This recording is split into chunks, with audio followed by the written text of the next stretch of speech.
I boo-hooed. I said, oh, the club put me in there. No. I put myself in there. I did what I had to do as a Hell's Angel.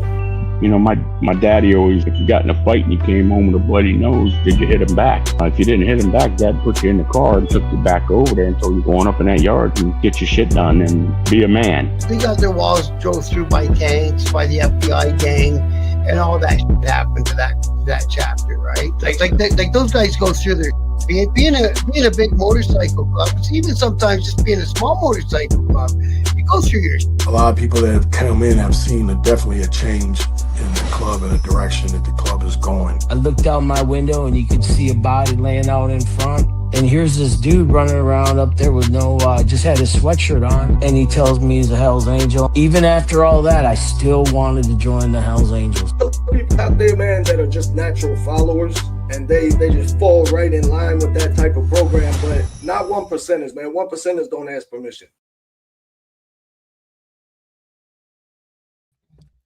Welcome to this episode of Chattin With Staxx. I'm your host, Bill Staxx, and today we're going to talk about the 24 individuals arrested, 14 guns were seized. It's the Hells Angels out of San Diego. Before we get started, make sure you hit the like button, subscribe, hit the notification bell so you can get my videos every time they drop. Tell a friend to tell a friend. Tell your mother's brother's sister's friend about Chattin With Staxx. The dopest motorcycle content on YouTube. I appreciate all you guys taking the time to watch this show. I really appreciate all of you. Got a lot of great content in the works. Tonight there's an interview dropping. A lot of controversy surrounding it. So make sure you check it out. Put the notification on for the interview. It's at 10 o'clock. And it's a full interview. There is no chopping it up. It's just one full interview for you guys. I know how you guys love it when I chop them up, but not going to do that tonight, you know. Lindsay, how are you? Thank you for joining me. I appreciate everything you do for this channel. Make sure you check out Patreon. Exclusive content on Patreon. Can't stress it enough. Join Patreon. It's only a couple dollars. You will not be disappointed. I promise you that. The link is in the description of this video. Pretty sure it's in the description. Yeah, it should be. The new Patreon link, so go check it out. We got a lot of things to talk about. There's been a lot of different things going on. We're going to talk about Virginia. We're going over to Australia today. Hey, Zane, what's up, man? How are you? Virginia Chaos is in the building. Thank you for joining me today. Tonight, man. Tonight, the interview's dropping. 10 p.m. The link is already out there, so make sure you guys go check it out. So the first case we're going to talk about today is this woman.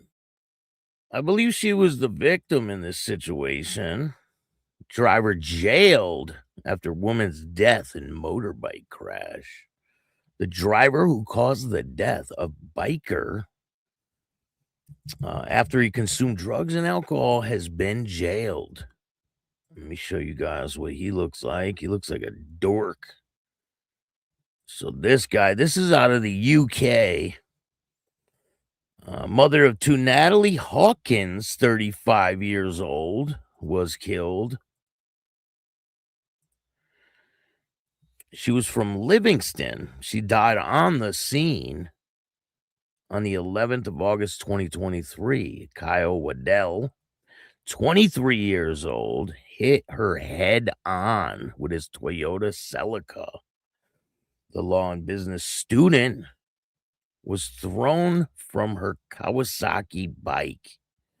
Waddell admitted to causing death by dangerous driving at the High Court in Glasgow, and he was jailed for 4 years and 2 months. That is insane. Tommy, what's good, man? Thank you for joining me today. So he only got 4 years and 2 months for killing a woman. You believe that? That's crazy. I mean, how is that even possible? How does someone get 4 years for killing a woman? It's insane. He looks like he's like scared, right? So he admitted that he caused the death. He is banned from driving for 8 years and 1 month and will need to sit an extended test before he's allowed back on the road. I can't even believe they're allowing him back on the road. That's just insane. Waddell had been at a pub before driving, the court heard. At one stage, he quickly closed the gap on a vehicle in front. Prosecutors said the other driver stated that when he saw the lights of the car approaching from behind, it appeared to be doing a fast speed between 70 and 80 miles an hour. Waddell said to be within inches of hitting another vehicle. The Toyota then pulled out onto the other side of the road, and the other driver then spotted the biker. The Toyota was still on the opposing carriageway. You know, they talk a little different over there. The Toyota struck Natalie Hawkins head on, throwing her from the motorcycle. The Toyota came off the road and landed on the roof. The Toyota came off the road and landed on its roof, so he flipped the car after he hit her. The court heard Waddell later tested positive for cocaine and alcohol, and this was catastrophic consequences. They said nothing I can say on my client's behalf. Nothing can lessen the effect of this catastrophic driving, which had catastrophic consequences. He is aware that by his actions he had destroyed lives and family unit, but none of that can be taken back, he said. Natalie had recently obtained her motorcycle license. She was probably like a brand new rider, right? Described as a really careful motorcyclist who avoided busy roads. She would have no reason to anticipate that you would drive towards her at speeds, and she had no opportunity to react, the judge said. You effectively destroyed not only the life, but a family that had nothing can do to lessen their grief and profound loss, all circumstances. There's no sentence other than imprisonment in which is appropriate, he said. The relatives of the victim paid tribute to her. The best and most beautiful things in the world cannot be seen or even touched. They must be felt with the heart. So this is a terrible situation. This dude only got fucking 4 years and 2 months. How do you get that less of time for taking up a human's life? I don't get it. Like, what? Because it was done with a car? Is that like, does it not matter as much or something? I don't understand. So as you guys might have heard, there was a situation that happened in Virginia. Oh, in Midland too. Midland, Texas. Remember where the situation with the Mongol happened, right? There was a shooting there too. So a man was sent to the hospital after biker gang-related shooting. I'm going to play a video for you guys. Make sure, of course, there's ads.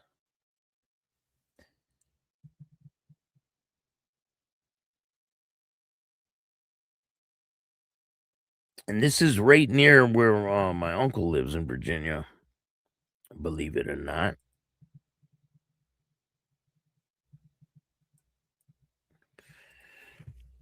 Let's see here.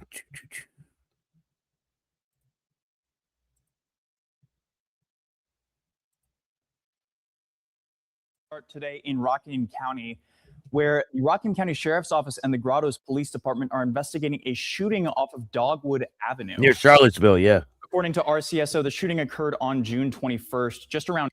That's where he lives. He lives in Charlottesville. Charlottesville is a dope place. I've been there quite a bit. I like Charlottesville. There's a college over there, and They got this one street that's like bricks. It's like cobblestone type of bricks, old, real old street. When I went there, I was young. I was like 21, but I've been there a couple times since then, you know. But it was a great time. I had a great time down there. I got some family that lives in that town. Today in Rockingham County, Charlottesville to be exact. Where the Rockingham County Sheriff's Office and the Grottoes Police Department are investigating a shooting off of Dogwood Avenue.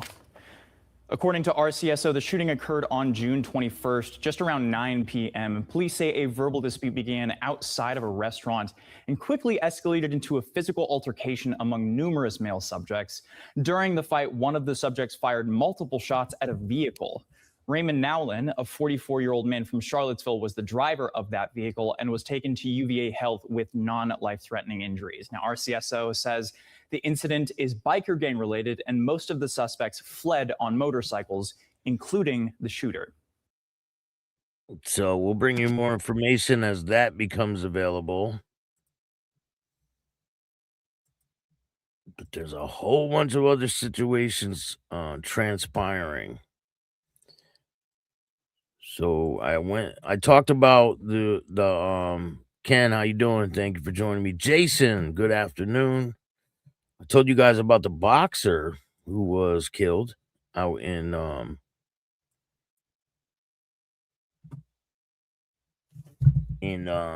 Australia. This is a pretty active investigation. Innocent man almost mowed down after gangland shooting. You see the guy right there standing by the car? So he was standing trying to cross the road and they almost mowed him down. Drive-by shooters who gunned down former boxer as he left the bar almost hit an innocent pedestrian who was caught up in the chaos. Officers were called to the inner Melbourne suburb around 12:15 a.m. on Sunday after the former boxer Hussein Dehaney was found with multiple gunshot wounds. He was 33 years old. Police believe he has ties to serious organized crime groups, and he was rushed to the hospital in critical condition, but he did not survive. He was struck in the lower body, police said. CCTV footage released Monday showed a white Mercedes swerving through the intersection, nearly missing a pedestrian. It's very clear the person had take a step back because the vehicle came very close to him after driving erratically in a hurry to get away from the scene. The homicide squad head detective said that's what he told reporters. The vehicle had not been found, and it's unclear how many people were inside at the time. The 33-year-old victim was set to be farewell ceremonies held over 3 days from Sunday, according to social media posts. The motivation for the shooting is not yet clear, although police are treating it as a targeted attack. So it's believed that he is an associate with the Finks Motorcycle Club. The boxer has a criminal history, and he was associated with groups including outlaw motorcycle gangs. Detectives said the victim had a number of matters before the court. It's very clearly obvious that the person pursuing him was intent on causing his death or serious injuries. Shots were fired, and shots were continued to be fired, he said. Police believe the victim, he was walking along Mount Alexander Road when a man approached and fired a number of shots. The shooter then entered a vehicle believed to be the white Mercedes sedan headed west along North Street. I mean, how many people commit a crime like this in a fucking brand new Mercedes?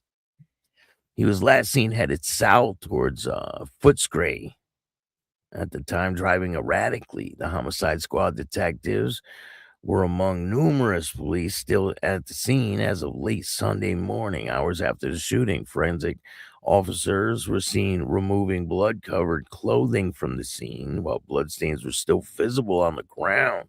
Witnesses said that they heard numerous shots just after midnight. No threats were made to the man hours or days before the fatal attack, the detective said. Investigators are hoping to speak with anyone with information. It seems like they don't have anybody. Police hope to identify the pedestrian that was almost hit. I don't know what kind of information he would have, who is not believed to be linked to the shooting. But they want to talk to the guy that was almost mowed down. So I got a wild story to tell you guys. If you guys didn't see the community tab, I posted a story there, and it kind of explains how some of these AI generated, there's a lot of them out there, right? Different stories that are AI generated. They're not even real. And people are posting them like they're real. So I'm going to show you guys one in a minute. And a lot of people believed it. So check this one out. Check this. This is real, though. This is different situation. Hold on. A man from Rocheport will spend at least 15 years behind bars for a fatal crash on Business Loop 70 in 2024. Good evening, I'm John Murphy. Thanks for joining us tonight. A Boone County judge sentenced Matthew Schilling earlier today. KOMUH's Josie Childers joins us live from the Boone County Courthouse, where the victim's family spoke. Keegan, what's up, bro? Josie. John, the family of Christina Mayfield finally got their say in court today, calling the defendant's behavior in the courtroom disrespectful and nonchalant before the judge handed down a lengthy sentence. Today, the judge determined Schilling's felony counts will run consecutively.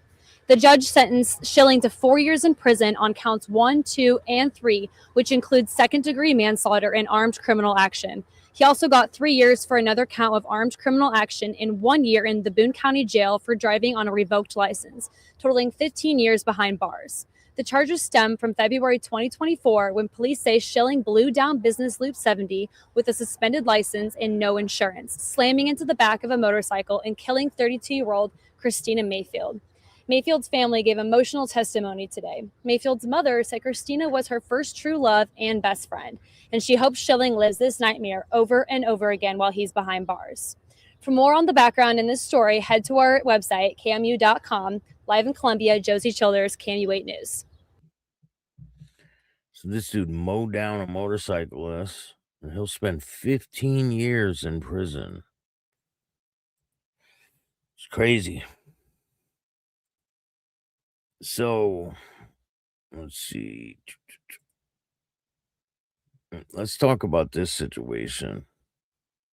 So the Hells Angels got caught up in crazy situation. So they were having an event somewhere in San Diego, and the police swooped in. They probably have informants that are in the club, I would imagine, right? All these big clubs have people that slip through the cracks. And they made 24 arrests, and they seized 14 handguns, whips, all kinds of stuff. They confiscated all kinds of shit. So the Hells Angels event in San Diego results in multiple arrests. Several Hells Angel members were arrested in San Diego during the biker gang's annual Southrun event, police said in a news release on Monday. Now, this happened in the last days of May. San Diego Police Department said more than 200 Hells Angel members were riding in San Diego for the annual event the weekend of May 29th through the 30th. More than 100 local, county, state, local law enforcement officers monitored the event, coordinating traffic stops and arrests. So they had this planned, right? They were going to swoop in and get these guys. Police said over the past 5 years, Hells Angel gang members from the Southwest region have been involved in incidents of violence in San Diego, involving the violent attack on 3 people in the Ocean Beach in 2023. You guys remember that? We just seen some people that were sentenced for that situation. I'll tell you guys about that in a minute. Over the 2 days in May, police issued 64 traffic citations, made 4 misdemeanor arrests, and 20 felony arrests. 14 firearms were seized and found multiple motorcycles and cars. One person allegedly fled from police during a traffic stop, driving over 100 miles per hour during rush hour traffic in Lakeside in Alpine. SDPD said. SDPD also said several gang members had loaded firearms, knives, hammers, and other weapons. One guy even got caught with a whip, like a big ass fucking like a cow whip. Several of those who were arrested had criminal records, including arrests for homicide, robbery, DUI, narcotic sales, and auto thefts. And this is an active investigation, they say.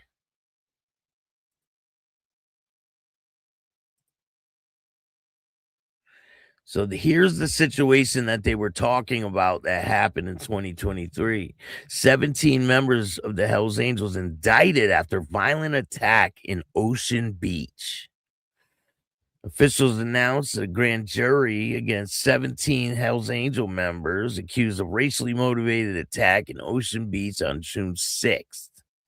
San Diego County District Attorney said the attack kicked off a large-scale investigation that resulted in the arrest of 17 members, supporters of the Hells Angels in September. This is one of the largest violent crime prosecutions against the Hells Angels in our county and likely in our nation, they said. This is a good day for justice, they said. Officials said members and supporters of the Hells Angels chased and attacked 3 young black men who were 19, 20, and 21 around 7 p.m. on June 6th on Newport Avenue, Ocean Beach. The Hells Angels are well known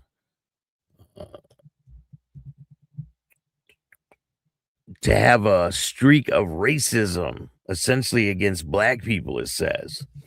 And that's definitely not the case, because they have members that are, well, not members. They have had a couple of members in the past that were black, right? But now they have like Red Devils that are black. So these guys aren't racist. It says the Hells Angels, especially against black people, exemplified by what happened in Ocean Beach earlier this summer. It's possible that the attack was triggered by one of them dared to talk to one of the girlfriends of these members. Well, that could be a reason, and it could be not that they're black. I mean, maybe the reason they assaulted them is because they talked to one of their girlfriends. I mean, that's definitely a reason that they would do something. What do you expect them to sit around, not do nothing? So here, I'm going to show you guys a video from when that situation occurred, and then we're going to go back. I got another article to show you guys. So this is when the whole situation first occurred.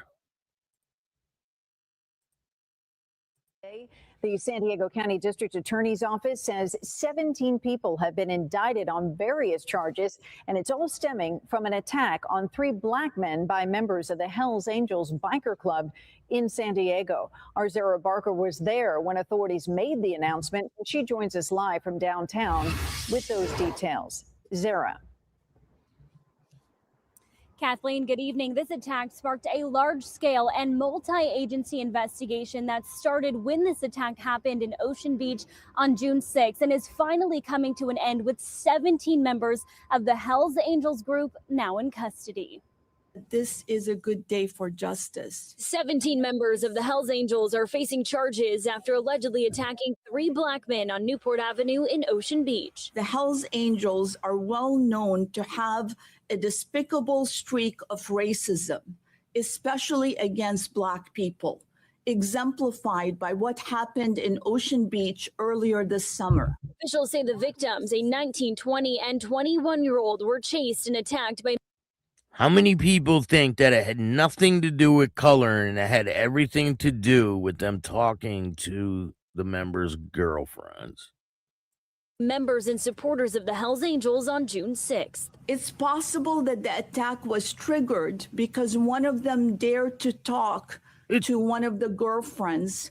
It's possible that the attack was triggered of these members. They were repeatedly called racial epithets and told they didn't belong in that neighborhood. This is our neighborhood. Everybody belongs. Scott, what's good? All of this happened in a public street at like 7 p.m. at night. There were many people on the street, on the sidewalk that day. None of them intervened because of the fear and terror that the Hells Angels instill in our community.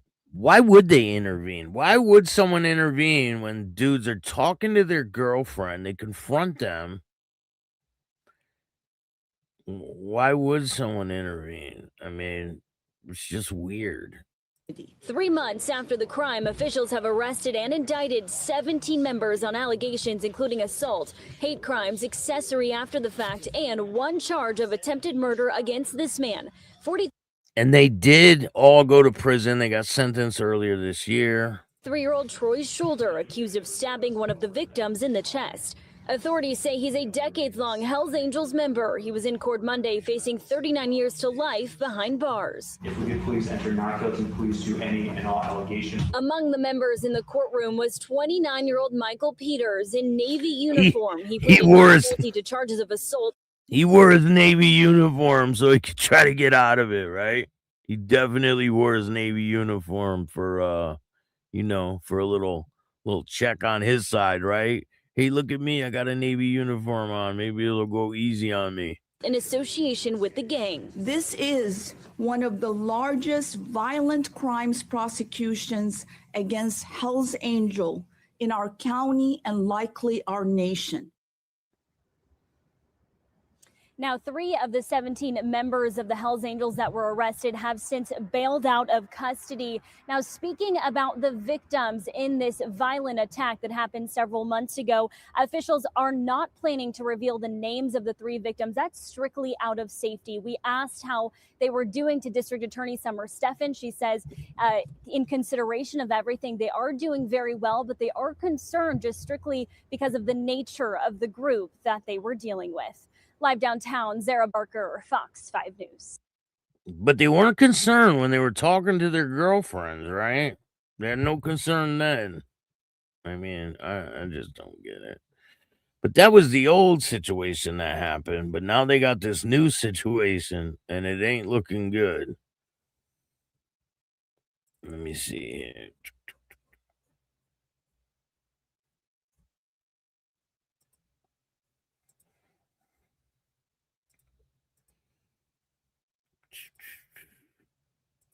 It says coordinated law enforcement operation involving more than a dozen agencies resulted in 24 arrests and the seizure of 14 firearms during Hells Angels Motorcycle Club annual Southrun gathering, one of the largest biker gang events held in Southern California. Authorities said more than 200 Hells Angel members and associates traveled to San Diego County during the weekend of May 29th through the 30th for early yearly event, prompting extensive public safety response involving more than 100 uniformed officers, detectives, and specialized enforcement personnel from local, county, and state agencies. The operation brought together resources from the San Diego Police Department, San Diego Sheriff's County's Office, Highway Patrol, and all these other ones, blah, blah, blah.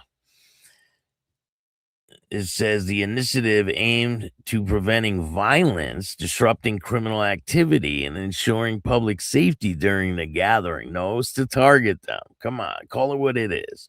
The Southrun has long been recognized as one of the Hells Angels' major annual events, drawing members from chapters throughout California and neighboring states.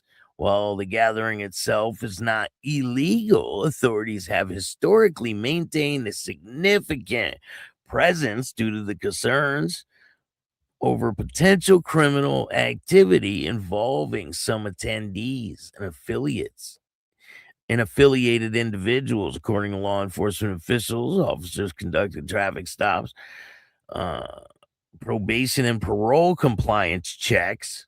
So they're just targeting people. The investigation into the suspected criminal activity throughout the weekend, the operation led to 24 arrests on a variety of charges, recovered 14 firearms ranging from handguns to other weapons discovered during enforcement actions. Authorities have not indicated that the arrests were directly connected to organized criminal conspiracies, but stated that many of them stem from proactive enforcement efforts carried out during the event. Additional citations were issued for traffic violations and other offenses. The scale of the operation highlighted the resources that law enforcement agencies are increasingly dedicated to monitoring large motorcycle club gatherings. Officials say intelligence gathering. Come on, we know what that's all about. And cooperation have become critical tools in managing events that attract large numbers of motorcycle club members from across multiple jurisdictions. Come on, we know that they probably had someone on the inside, an associate or someone close to these guys that was like, hey, this guy's got this, or this is going on. That's what happens, and then they target them, right? Federal and state law enforcement agencies have frequently linked individual members and chapters of criminal investigations involving drug trafficking, weapon offenses, assault, organized criminal activity. The club's representatives, however, consistently maintain that the organization is a legitimate motorcycle club and its members should not be judged based off the actions of individual participants. And they've said that for years, but they don't listen, right? As investigations into several of the arrests continue, authorities are expected to review intelligence gathering during the operation to determine whether additional enforcement actions are warranted. And of course, they're going to be like, oh, yeah, they need more money to go after everybody because that's what they do it for. 4 law enforcement agencies across Southern California, the weekend served as another example of growing emphasis on coordinated responses to large-scale motorcycle club gatherings. For attendees, it was a reminder of the major biker events increasingly unfolding under the watchful eye of the extensive network of local, state, and federal authorities. So what do you guys think of this?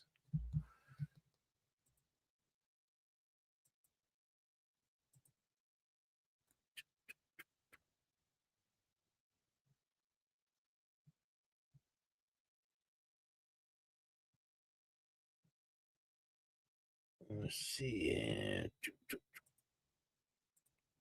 All right, so I got a wild story to tell you guys about. So there's a lot of these stories out there, right? About motorcycle club member saves this little girl, or cars on fire and these club members save them, right? But they're obviously AI stories, right? Hey, Godlin, how you doing? Thank you for joining me today. Appreciate you. Hope you have a blessed day as well. So a lot of these stories are going viral, right? Viral story of 47 bikers and 22 foster kids was too good to be true.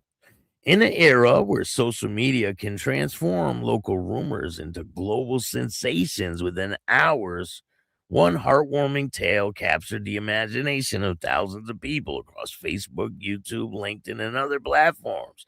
The story claimed that 47 members of the Desert Storm Veterans Motorcycle Club took 22 foster children from a group home on the week-long adventure across Arizona, according to viral posts. Children enjoying camping, visiting the Grand Canyons, receiving gifts, toys, and food, and even access to medical and dental and counseling services. The The narrative portrayed the bikers as compassionate heroes who stepped in to provide an experience and to care for the children had never received before.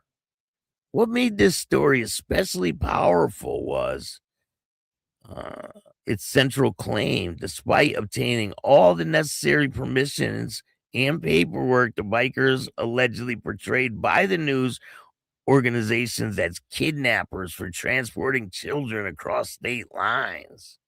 It was the kind of story that seemed tailor-made for social media.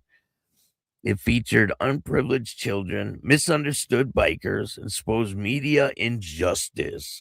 Unsurprisingly, millions of users reacted emotionally, sharing the story as an example of ordinary people doing extraordinary good. Hey, Dave, what's going on? Thank you for joining me. There was only one problem with this story. It never happened. The story without any evidence. Fact checkers investigating the claim found no records of such event ever taking place. There was no police reports, no court filings, no foster care agency statements, no legitimate news coverage, no evidence of 47 bikers transported 22 fostered children to a special camp in Arizona. The alleged events appear to have been entirely fabricated. Researchers discovered the story exists primarily on social media accounts known for posting emotional engagement bait content. So they clickbait people with this shit. Rather than originating from credible news organizations, tales spread throughout reposted, copied text, and AI-generated images designed to invoke strong emotional reactions. Many of the photos accompanying the story showed telltale signs of artificial intelligence generation, including distorted faces, unusual hand shapes, and inconsistent motorcycle details. Visual anomalies commonly associated with AI-generated imagery. The deeper investigators looked, the less evidence they found. Hey, Chief, what's up, man? Thank you for joining me. The rise of the AI-generated feel-good fiction. The biker story is part of a growing trend online. Across Facebook and other platforms, users have increasingly encountered emotionally charged stories involving firefighters, veterans, truck drivers, bikers, teachers, police officers performing extraordinary acts of kindness. Many of these stories follow a familiar formula. Vulnerable groups face hardship. Unexpected hero steps in. Authorities or media supposedly misunderstood or punished the heroes. The end of the stories with an uplifting emotional payoff. These posts are often designed to maximize likes, shares, and comments, advertising revenue, rather than providing accurate information. In the case of the 47 biker story, investigators found multiple nearly identical posts featuring the same number of bikers performing different charitable acts in unrelated scenarios. The reoccurring appearance of 47 bikers across various viral stories strongly suggests that the content was being mass produced rather than documenting a real event. So don't get sucked in by the dangers of fake content. This is the verdict on the whole situation. Despite the widespread sharing and enthusiastic support online, there is no evidence of 47 bikers, Desert Storm Veteran Motorcycle Club members transporting 22 foster children to a special camp in Arizona, or were accused of kidnapping them. The story appears to be entirely fiction or fictional, accompanied by fabricated images and recycled social media content designed to generate engagement. It remains a powerful example on how easily heartwarming fiction can spread online when it's aligned with people's hopes, emotion, and assumptions. Sometimes stories we most want to believe are the ones that deserve the closest scrutiny. So if it's too good to be true, it probably is. So don't believe the bullshit. And the story we talked about yesterday, right? About the biker war with the Rock Machine and the Hells Angels and Red Devils. Did you guys know? The great Donnie Watts was one of the participants in that whole story. I didn't know that. Well, I did know that before, but they somehow took his name out of the articles. Why would that be? Because Donnie Watts was there. He assaulted the Red Devil and took his cut. I even got pictures. He assaulted this guy pretty bad, too. So Donnie had court today, I believe it was. He was either today or yesterday involving this situation. But for some reason, his name isn't on the article. Very odd, don't you think? Why would they take Donnie's name off the article? Don't worry, we're going to dive into it deeper next time, only on Chattin With Staxx. So we got one more story for you guys. If you guys don't know who this guy is,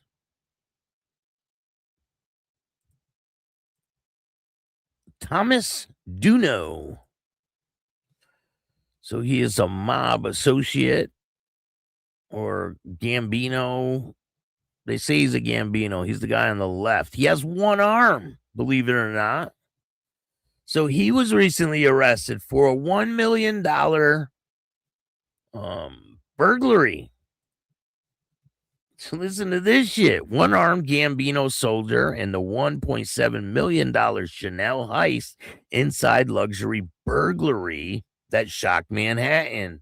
For decades, New York mafia families built their reputations through gambling rackets, loan sharking, extortion schemes, labor corruption, and violence. But according to prosecutors, one reputed member of the Gambino crime family may have embraced more modern criminal enterprise luxury retail theft on a staggering scale. Authorities allege Tommy Duno, 52 years old, reputed Gambino crime family member with lengthy criminal history, orchestrated a daring overnight burglary, stripped Chanel flagship Manhattan boutique of nearly $1.8 million worth of designer merchandise.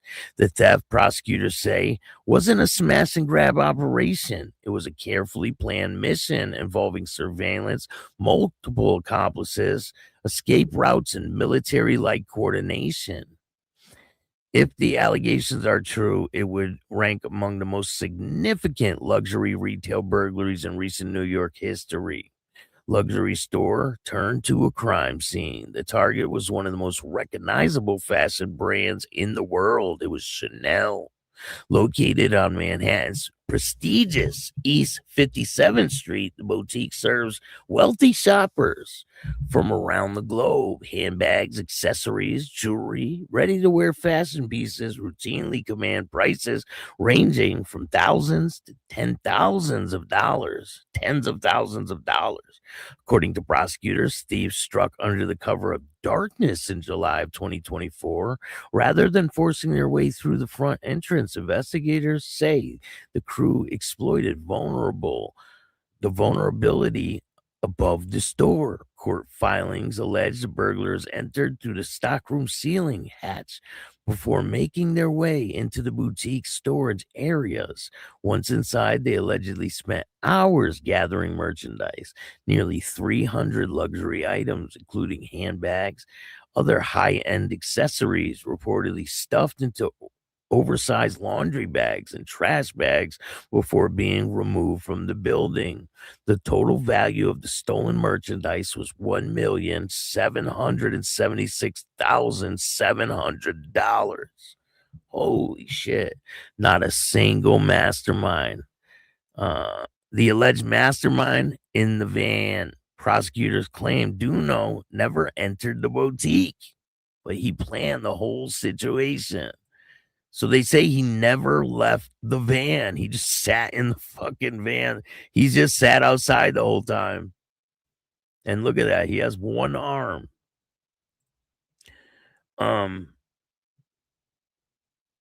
Let's see.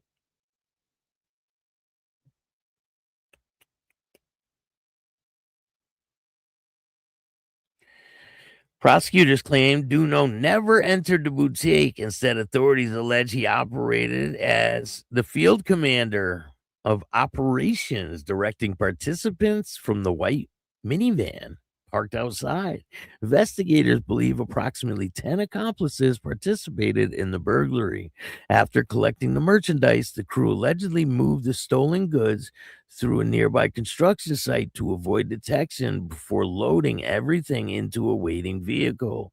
Operations displayed a level of planning that investigators say is uncommon in traditional retail theft cases. Rather than impulsive shoplifters, prosecutors portray the coordinated theft crew executing carefully rehearsed plans. Sophistication of the burglary immediately raised questions among law enforcement officials about whether organized crime figures were involved. The clue that stood out, authorities say one unusual detail quickly focused attention on Duno. Unlike many criminal suspects who blend into the crowd, Duno possesses highly distinctive physical characteristics. His left arm was amputated at the shoulder following a previous accident. Investigators reportedly reviewed surveillance footage and evidence collected during the investigation and concluded the physical traits matched the suspect involved with planning and execution of the burglary. Prosecutors further alleged that the vehicle records, surveillance evidence, and connections to locations linked to operation helped strengthen their case. The investigation eventually led to Duno's arrest last month. He pleaded not guilty to grand larceny charges. The judge released him on $300,000 bond, despite prosecutors seeking subsequently larger bail. For investigators familiar with organized crime, Thomas Duno is hardly an unknown figure. According to court records, law enforcement sources say Duno's criminal history stretches back decades, intersects with one of the most notorious eras of New York City mafia activity.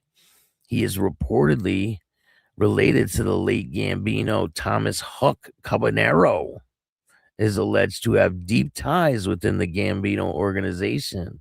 Authorities say his journey into organized crime calculated with his induction into the Gambino crime family following a prison sentence in 1998, murder of FBI informant Frank Heidel.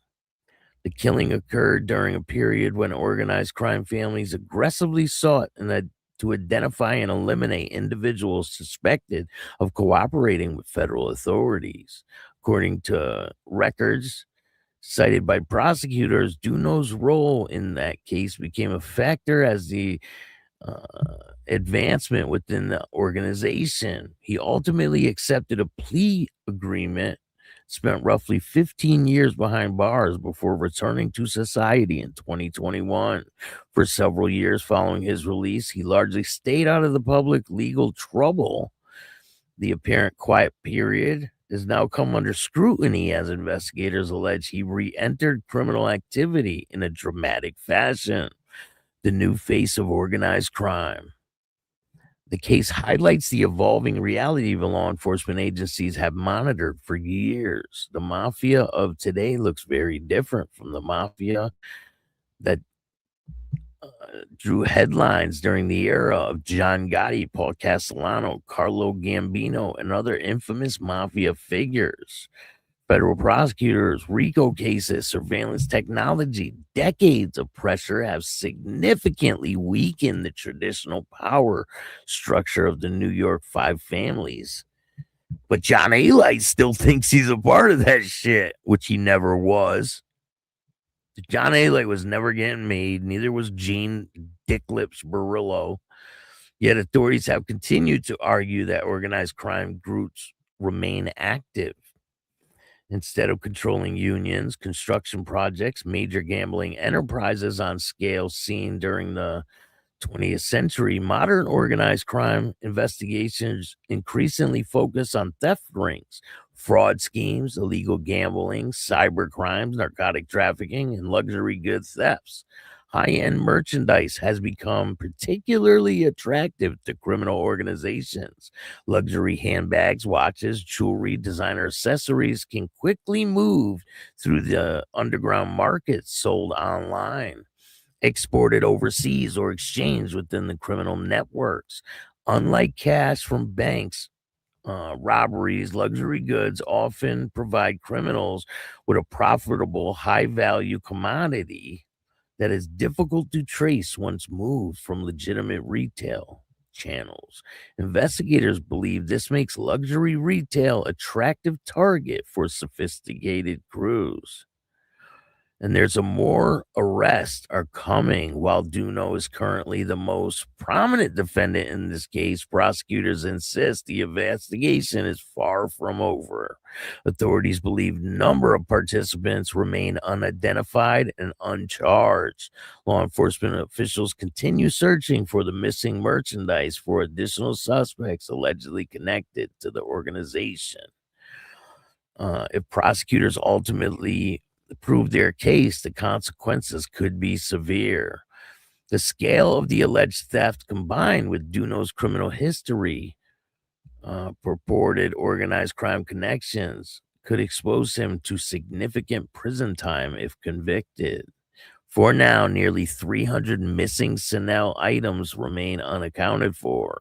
Somewhere, investigators believe the luxury handbags and accessories worth $1.8 million are circulating through criminal channels, while prosecutors work to unravel what they described as a highly organized, carefully executed operation. And at the center of it all stands a man whose past was already intertwined with New York City's mafia, but now accused of orchestrating one of the city's most audacious luxury retail heists in recent memories. So what do you guys think? Do you think he'll beat this in court, or do you think he's fucking screwed? I think they can't operate like that anymore. Do you think they'll ever go back to the way it used to be with the mafia? Or do you think it's over with? What are your thoughts? I want to know what you guys think. Put it in the comments below. I really appreciate you guys. Thank you for joining me today. If you like this show, hit the like button, subscribe, hit the notification bell so you can get my videos every time they drop. Tell a friend to tell a friend. Tell your mother's brother, sister's friend about Chattin With Staxx, the dopest motorcycle content on YouTube. Thank you guys for joining me. If you want to donate to the show, you can hit up the Cash App at Chattin With Staxx. Or you can hit up Venmo, PayPal, Super Sticker, Super Chat, Zelle, all that good stuff. Every dollar goes right back into the show. And we got some Satan's Choice content coming up for you guys. I know you guys like when I do Satan's Choice content. So there's some coming. Stay tuned. Who else we got? The mob in North America will never be what it was. Yeah, I don't think so either. I think that's over with. But I hope you guys have a great day. Thank you guys for watching. And remember, don't be a bitch. And all new at 5, a major organized crime bust. 23 people under arrest now accused of stealing guns and cash. Today, police revealed 4 organized crime groups are wreaking havoc. From aggravated robbery to kidnapping, burglary, and more. Let's take a look at this. New pictures from court documents in this case. These are a few of the people who have been charged. And investigators say the money, tens of thousands of dollars, is all stolen.